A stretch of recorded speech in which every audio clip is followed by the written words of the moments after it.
consecration was performed by one of my predecessors, Bishop Burrows, and the newspapers of the day recorded the event, that the church was built to seat 450, but there were 500 there.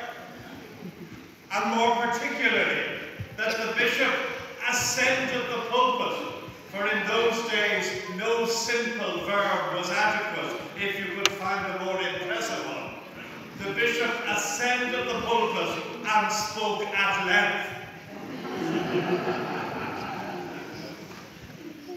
Well, I'm sure he had plenty to say, but the local papers went on to say he confined his remarks to 3 things.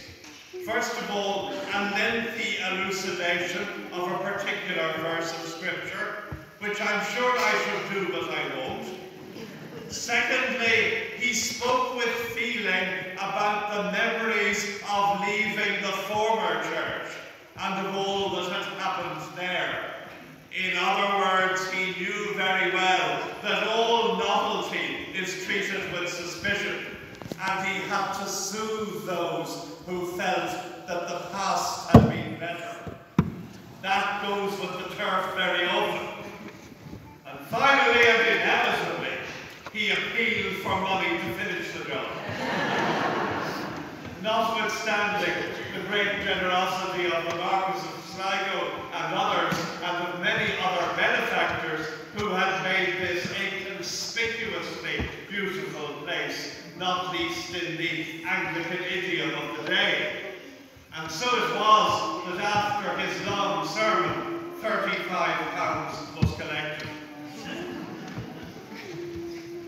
It goes with the turf for bishops, not so much these days to consecrate churches, but to preach at special events marking their birthdays. And so it was that last week, at the very far end of this now last diocese, I preached in Killorglin in County Kerry, where the church is unusually young and was only 25 years old. And that was a much more difficult sermon to preach, actually, because in front of me were lots of people who had been there, and therefore I could not make up the history because they weren't witnesses of it. On this occasion I could say what I like because nobody was here then.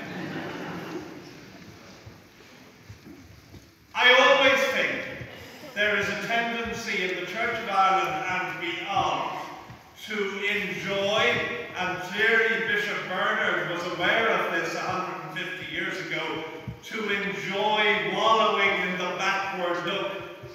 He had to deal with those who clearly thought the old church was nicer.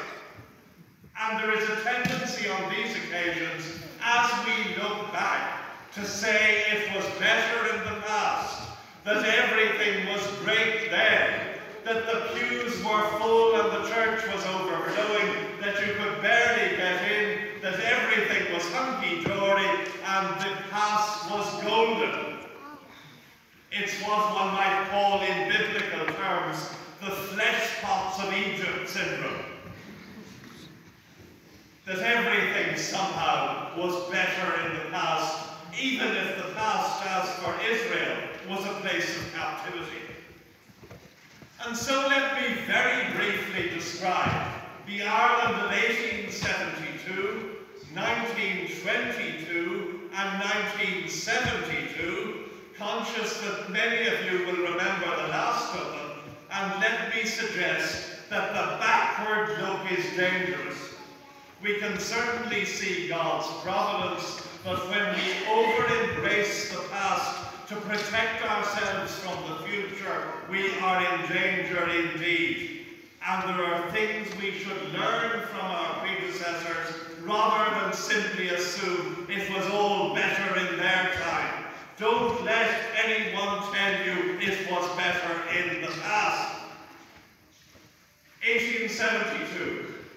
Despite the generosity of the benefactors who built this place, and the vision of those who planned the town, and the fact that the bishop at length managed to raise an extra £35, 1872 in Ireland and in the Church of Ireland was a tricky time indeed. The Great Famine was in living memory for those who had survived it and stayed in Ireland. The Church of Ireland, which until the first day of the previous year, for better or worse, had been the state church, the establishment, and therefore economically comfortable, had by act of the legislature been disestablished, freed from state control, and thrown back on the generosity of its own members on the 1st of January 1871. And for that we can thank the great Liberal Prime Minister W.E. Gladstone, because this was the first of his great legislative reforms, in his phrase, to pacify Ireland. Whether or not he succeeded is another matter, and he moved on towards 2 unsuccessful bids at Home Rule, and if they had passed, it's one of the great what-ifs of history. But at any rate, Gladstone felt that the establishment of a minority Anglican church in this island put that church itself in a false position and inhibited its true mission. Therefore, the connection with the state was sundered, and the church had to stand up for itself, and many people frankly thought that the Church of Ireland was finished, that it couldn't survive economically, that it would become a kind of frankly Protestant sect, separated from the rest of worldwide emerging Anglicanism, and that generally the future was bleak. In the midst of that gloom, and gloom it was, this was one of the first churches to be consecrated, to show that people had confidence in their future, and indeed in the beauty of their future. But don't let you be told that it was all easier in the past. The generosity and vision of times of enormous pessimism demanded an extremely generous reaction. Only at the beginning of the previous year, in 1871, in the cathedral in Derry, the famous hymn writer Fanny Alexander, who wrote so many familiar hymns like All Things Bright and Beautiful, Mrs. Alexander, whose husband was the bishop incidentally, he later became Archbishop of Armagh, and it's a salutary thing that nobody remembers him and everyone remembers his wife because of her hymns. But even Mrs. Alexander was gloomy in 1871, and she composed a hymn specially to be sung in the cathedral in Derry about how drearily a new year broke upon a churchless nation.